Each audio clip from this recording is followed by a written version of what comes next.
Yo YouTube, what's going on? First of all, I want to say a quick thank you for the tremendous support lately as we just hit YouTube Partner.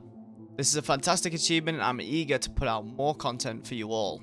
Now, last season, I released the Void Hunter Omnioculous build, which I often use to assist Guardians in Grandmaster Nightfalls. If you need any help with such content, be sure to visit my Twitch channel where we can game and acquire your Conqueror Seals.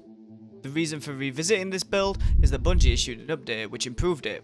Though the play loop hasn't changed, I encourage you to watch my previous video on this build to learn how to use it efficiently. Let's start by going over the subclass setup, which includes one of the things that's changed.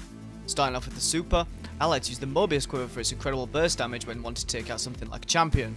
Moving over to your abilities, you want to pick the Gambler's Dodge, which will recharge a melee ability, aka Smoke Bomb, when you dodge close to an enemy. For your grenade, you want to use the Vortex Grenade. This is the best grade when running this build as it will pair well with one of our fragments and select mods which we'll go over later.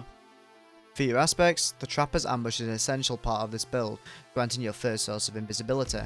You can activate Quick Fall to spend your melee ability, aka Smoke Bomb, to make you and your nearby fire team invisible, while also weakening targets that get caught in it. For the second aspect, Vanishing Step should be used. This will result in the ability to go invisible every time you dodge. While using this as a way to go invisible or extend your current invisibility timer, combining this with the Gambler's Dodge, your melee ability will be refunded when dodging near an enemy.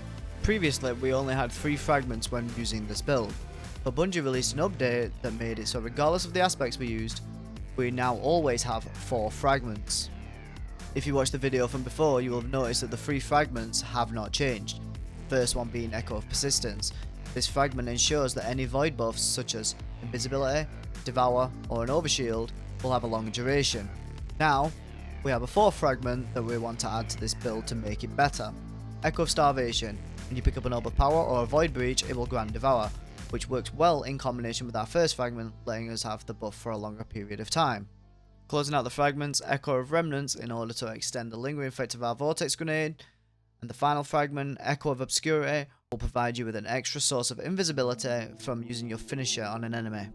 Regarding your stats, you'll want to prioritize Resilience first, ensuring that you have 100 for the 30% damage reduction. Next, you should invest in mobility in order to get your dodge back quickly, as this serves as one of the main sources of invisibility and a primary way of getting your smokes back. Finally, you'll want to spec into Discipline. Moving on to the mods, starting with the helmet, you should equip 1 Ashes to Assets and 1 Dynamo mod. This will help you regenerate your super faster.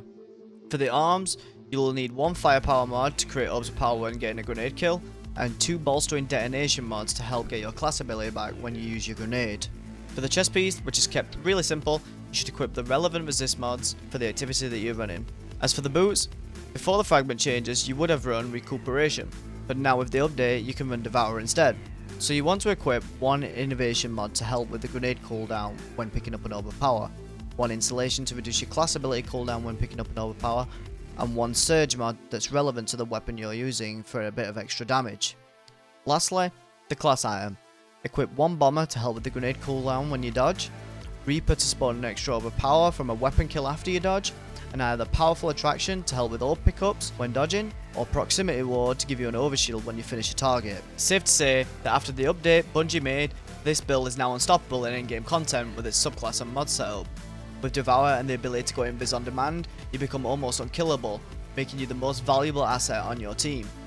If this sounds appealing to you, make sure you give this video a like. If you need to learn the play loop for this build, be sure to subscribe to the channel and watch the previous video that includes it, and I'll see you in the next one.